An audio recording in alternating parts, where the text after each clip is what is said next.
Hi everybody, today we're going to be talking about how to assemble your SwiftyZERO mudguards. Okay, so let's have a look at what's inside. First of all, you get your instruction manual here, which is a diagram, gives you all the information about what the nuts and bolts are, where all the parts go, and a step-by-step guide numbered 1 to 6. So after you've taken all the parts out of the box, please make sure that they correspond with the diagram. The first step is to connect the short stay to the mudguard. It's going to be connected to this hole here, and you need one of the 12mm bolts. You've got 4 of those. So put the bolt through here, pop a washer on the back, like so, and one of the nuts. Use your Allen key, pop the Allen key inside, and what I like to do is I like to put the spanner inside and pinch that with my finger and thumb, and then just wind the Allen key round nice and steady until it starts to nip up. Once it's got a little bit of tension on there, then just make sure that you have the wire nice and square like this with the actual mudguard itself. Once you're in that position and it's nice and straight, then go back in again, put your spanner in there, and then tighten it up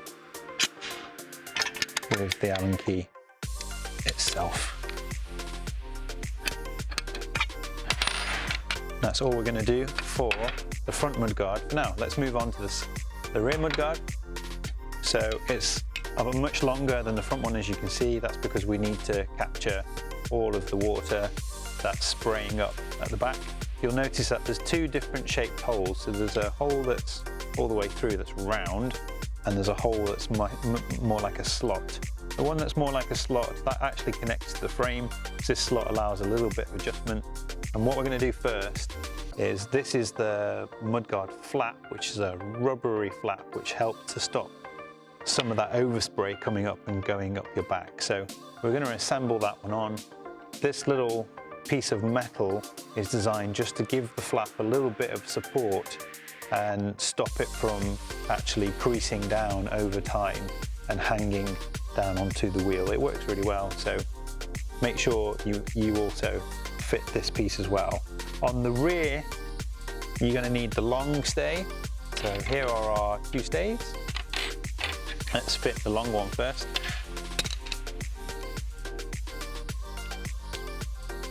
We're going to go through this part with a 12mm bolt. The little plate is also threaded. It's probably a good idea to push it through the rubber first and then through the little plate. You can wing that round.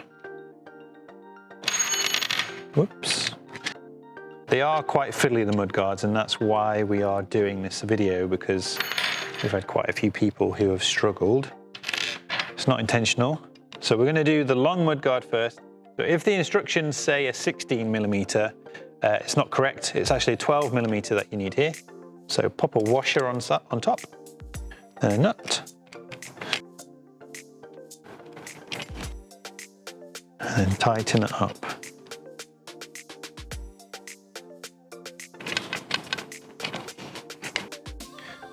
There we go.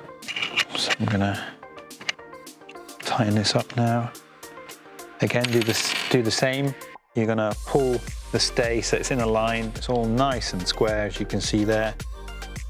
And tighten it up like so.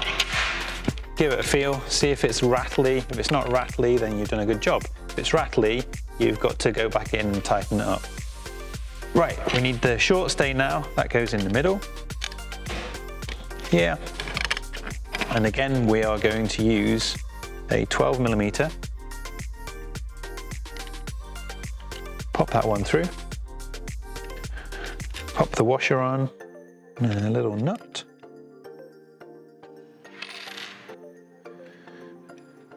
And there we go. Nice and square, nice and straight. Everything is connected. The next step, once you've assembled the stays to the mudguards, is to put them actually onto the scooter. So get your handy box that the mudguards came in, because this is the perfect size to put your scooter on to do so.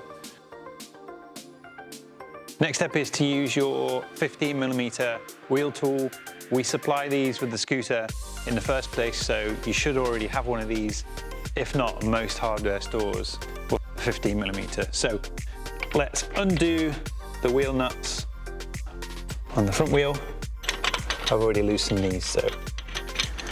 And take out the retaining washers. And then the brake has a quick release function, like so. If you're not sure how to do that, there is another video where I explain how to adjust your brake, so you can refer to that one. Let's put this one down here. So the first thing to do is to take the 10mm bolt, push it through one of the ends of the stays, and then take your Allen key and just screw it through the fork.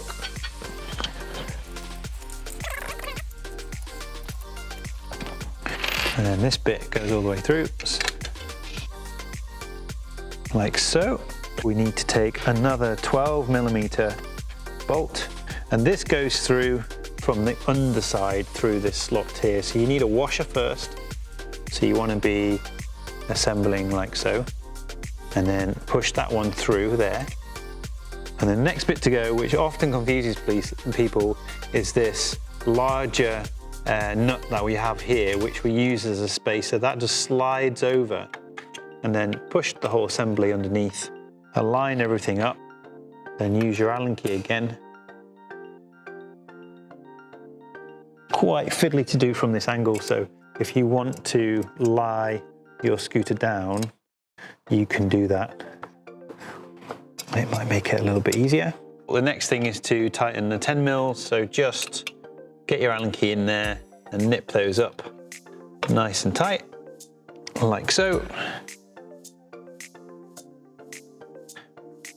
And you're ready for the front wheel.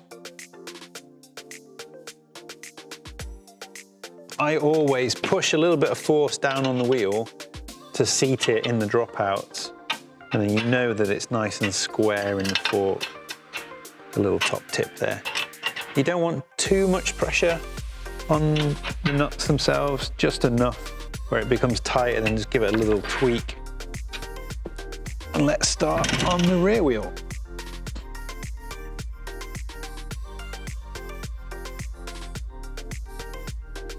Right, first things first, you take the slotted hole and pop that through here. For the slotted hole, we need to take the last remaining shorter bolt, which is a 16mm. Take the split washer, which is this little one here. The split washer is like a little spring, so it puts a bit of tension on the actual bolt itself and stops it from rattling free. Then you need a washer. Then this is going to go through this hole into the threaded hole, which is the second hole up on the frame, not the first one. The first one, that hole is for water and moisture to come out. You're going to go into the second one there. So line that up. If you can do it with your fingers, then just thread that on, like so. And then take your Allen key and just get that in enough so that it's not fully tight, but it's all the way in. You can tighten it up at the end. Next step is to work with the dropout, which is here, and the threaded hole.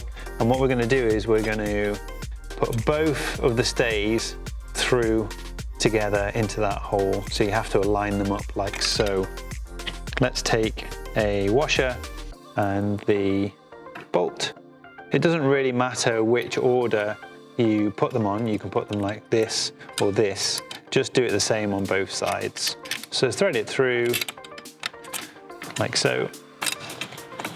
They can be a little bit unwieldy to do just because of the tension in there. And I'm doing it the opposite way around for filming purposes, so it's a little bit tricky.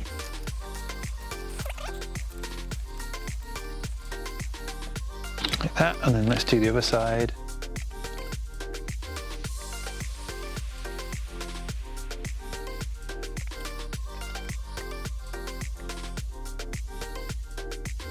So now I'm gonna just nip them up so they're nice and tight. And you'll see that the mudguards actually bend a little bit. Sorry, the stays bend a little bit as the tension gets put on them. So you want everything to be nice and tight so that there's no rattling. There's nothing worse than a rattly mudguard. So get them tight and then a little twist. And then the final thing is to put a washer on and a nut. And what this will do is it will help keep it in position. Where's my little spanner gone? Here we go. So the 8mm there, and put the Allen key in just to stop that from rotating, and just nip it up like so. And then do the same on the other side. There we go. Next step is to put the wheel back on.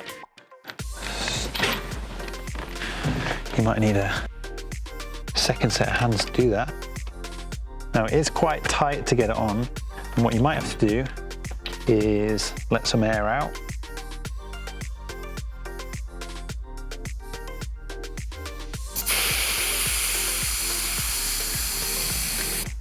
Just to get it through. You'll see here you have to push up with your thumbs like so, and then it'll slot on.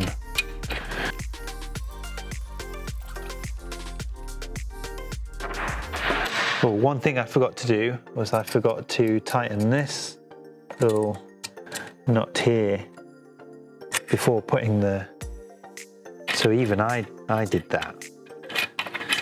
And I've done loads of these, so I can still get to it from here. If you forget like I did, not end of the world. Put your Allen key in and you'll see that that little compression spring will start tightening up. And what that does, it just puts some pressure on that bolt and stops it from vibrating loose.